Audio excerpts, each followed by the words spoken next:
Hello everyone, আজকে আমরা যাচ্ছি গ্রিসেরই কিছু বিখ্যাত ঐতিহাসিক জায়গাতে, যার জন্যে এখান থেকে জল নিয়ে নিলাম। আর এই জায়গাটা দেখেছেন কি অসাধারণ সুন্দর, চারিদিক একদম সবুজে ঢাকা। গেছিলাম কিছু সুভেনিয়ার শপেও, যেখানে বিভিন্ন রকমের সুভেনিয়ার পাওয়া যাচ্ছিল। আর এটা হলো এখানকার বিখ্যাত জেলাটো, যেটা আইসক্রিম হিসেবে দেওয়া হয়। আর এখানে ছিল প্রচুর পরিমাণে সুভেনিয়ার, যার মধ্যে একটা অ্যাক্রোপলিস আমরা নিয়ে এসেছি। চলুন তাহলে আজকে এখান থেকেই ব্লগটা শুরু করি। হাই, আমি শাইনি। কেমন আছেন আপনারা সবাই? আশা করি ভালোই আছেন। এই সবে অ্যাক্রোপলিস থেকে বেরোলাম। বেরোনোর মুখে বেশ তেষ্টা পেয়ে গিয়েছিল, তাই পিপাসা মেটানোর জন্যে এখান থেকে নিয়ে নিচ্ছিলাম একটা বোতল। ওই 1/2 লিটার মতো বোতলের জল ছিল, যার প্রাইস ছিল 50 সেন্ট, মানে 50 টাকা। তো বোতলটা নিয়ে নিই, তারপর চলুন সামনের দিকে এগোনো যাক। এই যে একটা ছায়া জায়গা পেতে যেন জীবনটা ফিরে আসলো। চারিদিক গ্রীষ্মের দাবদাহে যেন জ্বলন্ত অগ্নিকুণ্ড হয়ে গিয়েছে। আজকে বাতাসে বেশ গরম, তাই মাঝে মধ্যে এই ছায়া জায়গাগুলো পেলে যেন মনের মধ্যে এক অদ্ভুত প্রশান্তি নেমে আসছে। চারিদিক কতটা নিরিবিলি শান্ত, তাই না? আমরা যেখানে ছিলাম সেখান থেকে প্রায় 1 ঘন্টা দূরে যাচ্ছি এখন আমরা যাচ্ছি প্যানাথেনাইক স্টেডিয়ামের উদ্দেশ্যে, যেটি এথেন্স, গ্রিসের একটি ঐতিহাসিক গুরুত্বপূর্ণ স্টেডিয়াম, যা আধুনিক অলিম্পিক গেমসের জন্মস্থান হিসেবেও পরিচিত। এর দীর্ঘ এবং সমৃদ্ধ ইতিহাস রয়েছে, যা প্রাচীন গ্রিসের ক্রীড়া ও সংস্কৃতির সাথে ওতপ্রোতভাবে জড়িত।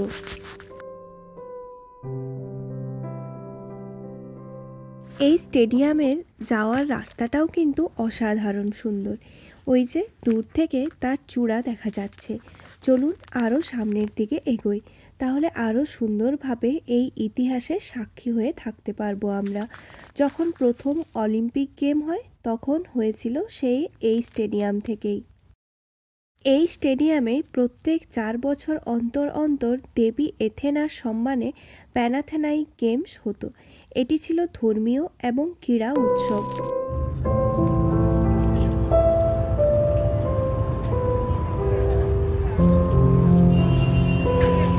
পৌঁছে গিয়েছি আমরা সেই ঐতিহাসিক দিনগুলোর সাক্ষী হওয়ার জন্যে।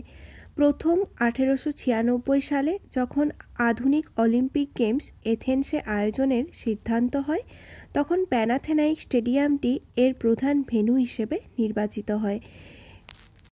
এই স্টেডিয়ামটি পুরনো দশকে নির্মিত হলেও প্রায় 80,000 দর্শক ধারণের ক্ষমতা রয়েছে এর। 1896 সালে আধুনিক অলিম্পিকের উদ্বোধনী ও সমাপনী অনুষ্ঠান সহ বেশ কয়েকটি প্রতিযোগিতা এখানেই অনুষ্ঠিত হয়েছিল। বর্তমানে প্যানাথেনাইক স্টেডিয়াম এথেন্সের অন্যতম প্রধান ঐতিহাসিক আকর্ষণ। দূর দূর থেকে দেশ বিদেশ থেকে মানুষ আসেন এই স্টেডিয়াম দেখতে। এর মার্বেল দিয়ে তৈরি স্থাপত্য এবং অশ্বক্ষুরাকৃতি নকশা এটিকে একটি অনন্য রূপ দিয়েছে। এটি কেবল একটি ঐতিহাসিক স্থান নয়, বরং আধুনিক অলিম্পিক আন্দোলনের একটি জীবন্ত প্রতীক। প্রত্যেকবার যখন অলিম্পিক গেমসের উদ্বোধন হয়, ঠিক তার আগে অলিম্পিক শিখা হস্তান্তরের অনুষ্ঠান এই স্টেডিয়ামে হয়, যা প্রাচীন গ্রিসের ঐতিহ্য এবং আধুনিক অলিম্পিক স্পিরিটের মধ্যে একটি অসাধারণ মেলবন্ধন স্থাপন করে। এটি যেমন অলিম্পিক ইতিহাসের একটি অবিচ্ছেদ্য অংশ, তার সাথে সাথে বিশ্বজুড়ে ক্রীড়াপ্রেমী এবং ইতিহাসবিদদের কাছে সমানভাবে গুরুত্বপূর্ণ। যখন আগেরবার প্যারিসে অলিম্পিক খেলা হচ্ছিল, তখনও দেখেছিলাম এর ফটো এবং ভিডিও। তখন থেকে আসার ইচ্ছে ছিল নিজের চোখে দেখে যাওয়ার, আর সারা জীবনের জন্য নিজের স্মৃতিতে এমন সুন্দর একটি পাতা যোগ করার, যে আমিও সেই জায়গায় গেছিলাম যেখানে প্রথম অলিম্পিক গেম হয়েছিল। আগেরবারে তো ফ্রান্সের প্যারিসে হয়েছিল অলিম্পিক, যার জন্যে অনেক কাছ থেকে অলিম্পিকের সব ধরনের উত্তেজনা দেখতে পেয়েছিলাম। তাই অলিম্পিক নিয়ে যতটা ফ্যাসিনেশন ছিল, এখন তার থেকে দ্বিগুণ বেড়ে গিয়েছে। চলুন ওখান থেকে বেরিয়ে এলাম, বেশ তেষ্টা পেয়েছে, গলাটাও শুকিয়ে আসছে। এনাদের বাইকগুলো দেখুন, বেশ ভালো, হাঁটতেও হবে না, আরামসে হেঁটে হেঁটে পুরো শহরটাকে ঘুরে বেড়াতে পারবেন। তবে জানি না এগুলো কোথায় ভাড়া পাওয়া যাচ্ছিল। যদি আগের থেকে খোঁজ খবর রাখতাম তাহলে হয়তো একটা নিয়েই নিতাম। আবার জানি না লাইসেন্স লাগবে কিনা, এখানে তো সব কিছুতেই বেশ বাড়াবাড়ি। তবে এই দোকানটি বেশ নজর কাড়লো, কত সুন্দর সুন্দর পেন্টিং চারদিকে, সবই গ্রিসের। অনেকক্ষণ ধরে দেখলাম এই মানুষটি মনোযোগ সহকারে এখানে ফটো আঁকছেন, আবার বইও পড়ছেন। ছবিগুলো কিন্তু বেশ নজর কাড়ে আর আকর্ষণীয়। তবে এনার সেগুলো বিক্রি করার খুব একটা ভ্রুক্ষেপ দেখলাম না।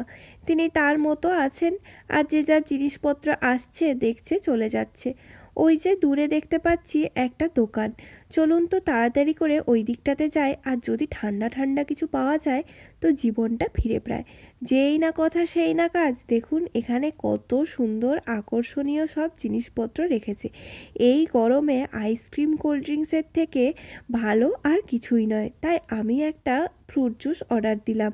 প্রথমে ভাবছিলাম আইসক্রিম নেব, তবে আইসক্রিমগুলো নাকি ভেড়ার দুধ দিয়ে তৈরি, তাই শোনার পর আর খেতে ইচ্ছে করলো না। তাই একটা কোল্ড কফি নিয়ে নিলাম আর মিক্সড ফ্রুট জুস। ওই যে ওখানে মেনু কার্ড লেখা আছে, যেরকম পছন্দ সেই অনুযায়ী অর্ডার দিতে পারেন। এদিকে কোল্ড কফিটা দিয়ে দিয়েছে আর ওইদিকে ফ্রুট জুস বানানো চলছে, এখনও কিছুক্ষণ টাইম লাগবে। দেখুন জুসটা কিন্তু বেশ ভরপুর ছিল, অনেক রকমের ফল দিয়ে তৈরি, যেটি দেখতেও সুন্দর, খেতেও ভালো ছিল। এই যে ছোট্ট একটি গলি দিয়ে এখানে কোনো একটি স্মৃতিসৌধ দূর থেকে দেখা যাচ্ছে, আর একদম দূরে সেটি হলো কলোসিয়াম। তবে এখানে যেতে আরও অনেকটা পথ অতিক্রম করতে হবে, এখন আর এত হাঁটার এনার্জি নেই, তাই আর গেলাম না। বেশ খানিকক্ষণ অপেক্ষা করছিলাম বাস স্ট্যান্ডে বসে বাস আসার জন্যে, তবে তার আর আসার কোনো নামগন্ধ দেখতে পাচ্ছি না। তবে এই জায়গাটি বেশ সুন্দর লাগছে, দুদিকে বাড়ি, মাঝখান দিয়ে সুন্দর নীল আকাশ। আজকে আকাশটা যেন একটু অন্যরকমভাবে বেশিই সুন্দর, আর এত সুন্দরতা প্রত্যেকটা জায়গায় যেন তার রূপ বাড়িয়ে দিচ্ছে। ওই যে একটা বাস আসছে, তবে সেটি অন্য রাস্তা দিয়ে গেল, বুঝতে পারলাম না কেন। চলুন অগত্যা হাঁটার রাস্তায় ধরতে হবে। বাস না আসাতে মেট্রো স্টেশনে চলে এলাম। মেট্রো যেহেতু টাইমে যায় তাই কোনো অসুবিধা হবে না। এরপর যাব আমরা প্লাকাতে। প্লাকা হলো এথেন্সের বিখ্যাত ফ্লি মার্কেট, যেখানে অনেক কিছু জিনিসপত্র আপনি অনেক কম দামে পাবেন পুরো গ্রিসের সব জায়গার তুলনায়। তাই সেখানেই যাব। তবে যাওয়ার আগে খিদে পেয়ে গিয়েছে, কিছু একটু খাবার খেয়ে নিতে হবে। খাবার বলতে গ্রিসের সব থেকে বিখ্যাত আর আমার ফেভারিট পিটা গাইরোস আমি নিয়েছিলাম, যার মধ্যে টপিংস হিসেবে ছিল চিকেন, স্যালাড, এইসব। চলুন এরপর তাহলে খাওয়ার যেখানে খাচ্ছিলাম তার পাশেই ছিল প্লাকার সেই বিখ্যাত মার্কেট। এই মার্কেট ঘুরে যাব বাড়ির উদ্দেশ্যে। তবে এই মার্কেটে এত সুন্দর সুন্দর আকর্ষণীয় সব জিনিস আছে, নজর কাড়বেই আপনার। ভেতর থেকে বাইরে চারদিকে যেদিকে যাবেন সেই দিকেই মনে হচ্ছে ওয়াও, এটাও খুব সুন্দর। তবে প্রাইসও একদমই কম ছিল, 1 ইউরোতে এখানে কোনো জিনিস পাওয়া যাচ্ছে সেটা তো ভাববার বাইরে। তবে সব জিনিসপত্রগুলোই বেশ সুন্দর। ফ্রিজ ম্যাগনেটগুলো 1 ইউরো করে পাওয়া যাচ্ছে। আজ অবধি যত জায়গায় ঘুরতে গিয়েছি সব জায়গায় 5 ইউরোর নিচে কোনো সুভেনিয়ার পাওয়া যায়নি। তবে এইসব দেখে বেশ ভালোই লাগছে। এখানে দেখুন 0.50 ইউরোতে ব্যাগ পাওয়া যাচ্ছে। এরম কম দামে জিনিসপত্র সত্যি ইউরোপে পাওয়া যাবে সেটা ভাববার বাইরে। তার জন্যেই সেই মানুষগুলো বলেওছিলেন, তো তাদেরকে খুব একটা বেশি অসন্তুষ্ট হলে চলবে না, ঠিকই বলেছিলেন। আর এই ব্রেসলেটগুলোর দামও ছিল 1 ইউরো করে। এইখানে গ্রিসের সেই বিখ্যাত ব্রেসলেট টাইপের মাথায় পরার জিনিসগুলো।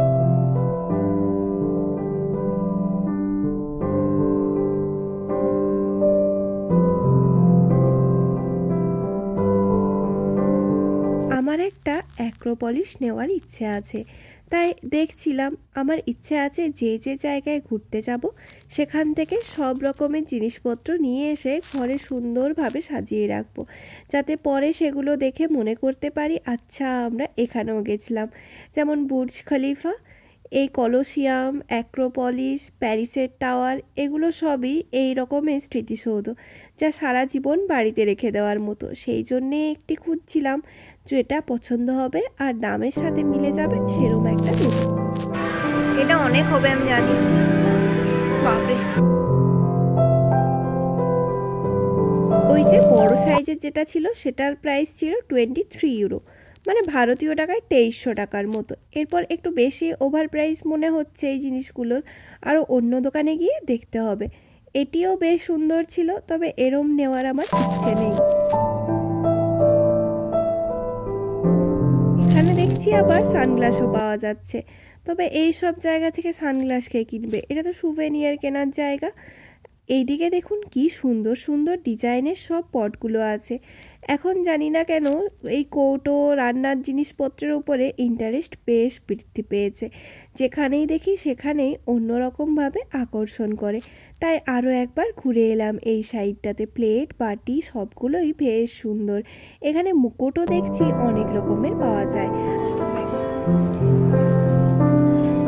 ওই যে সুন্দর হেয়ার ব্যান্ডগুলো, এগুলো কিন্তু এখানকার ছেলেরাও পরে মেয়েরাও পরে, তবে ছেলেরা পরছে কারণ আগেকার যুগে যে কিং ছিলেন তারা এগুলো পরতেন, সেই জন্যে। এখানে দেখলাম এগুলো 1 ইউরো করে পাওয়া যাচ্ছে, তবে আমি যখন কিনেছিলাম তখন এটার দাম প্রায় 10 ইউরো মতো লেগে গিয়েছিল। চলুন আরও সামনের দিকে যাই, আরও দেখি ভেতরে যদি কিছু পছন্দ হয় তো নিয়ে নেব। এখানে লাইটটা এতটাই ব্লিঙ্ক করছে কেন কে জানে। এখানে বেশ অনেকগুলো সুন্দর ম্যাগনেটের অপশন আছে, যেখান থেকে তো 3টে নিতে হবে মিকোনসের, স্যান্টোরিনি আর এথেন্সের জন্য। 3 ম্যাগনেট ম্যাচ করে নিয়ে নেব যে যে জায়গাগুলো আমরা ভিজিট করলাম সেগুলো। তবে দুটো পেলেও মিকোনসেরটা কোথাও পেলাম না, আরও অন্য জায়গায় অন্য দোকানে গিয়ে দেখতে হবে। যদি মিকোনসেরটা পাওয়া যায় তাহলে বেশ ভালো হয়। বাদ বাকি দুটো নিয়ে নিলাম এখান থেকে। চলুন এরপর তাহলে বাইরে যাই।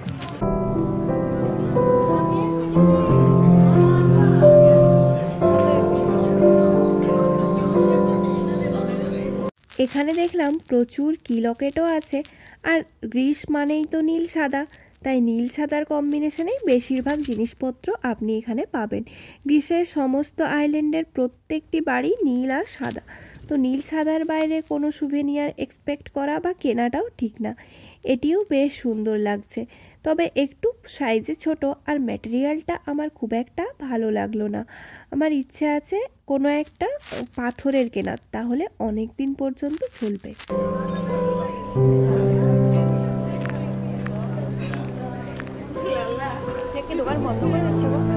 এইখানে পছন্দ মতো একটি পেয়েছি, চলুন তাহলে নিয়ে নিই। আর অনেকক্ষণ ধরে ঘোরাঘুরি হচ্ছে আর পাচ্ছিও না।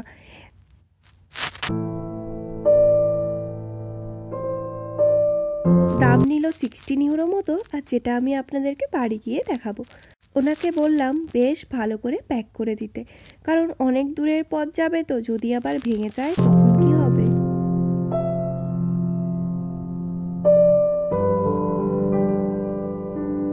ওই মার্কেট থেকে বেরিয়ে এই সিটি সেন্টারের সামনে আসলাম, যেখান থেকে এত সুন্দর একটা ভিউ পাওয়া যাচ্ছে, আর দূরে দেখা যাচ্ছে অ্যাক্রোপলিসকেও। চলুন তাহলে এরপরে বাড়ির পথে রওনা দিই, আর আমার ভিডিওটাও এখানেই শেষ করলাম। যদি আমার ব্লগ আপনাদের ভালো লাগে তাহলে অবশ্যই লাইক, কমেন্ট, শেয়ার করবেন। দেখা হবে পরের নতুন একটি ভিডিওতে। Thanks for watching my video. আচ্ছা, আরেকটা কথা তো আমি বলতেই ভুলে গিয়েছি, এখানে অনেক রুপটপ রেস্টুরেন্ট আছে যেখান থেকে আপনি অ্যাক্রোপলিসের সাথে সানসেট দেখতে পারেন। যদি কেউ চান তাহলে এই সেন্টার থেকে নিতেই পারেন। চলুন বাড়ি যাই এরপর তাহলে।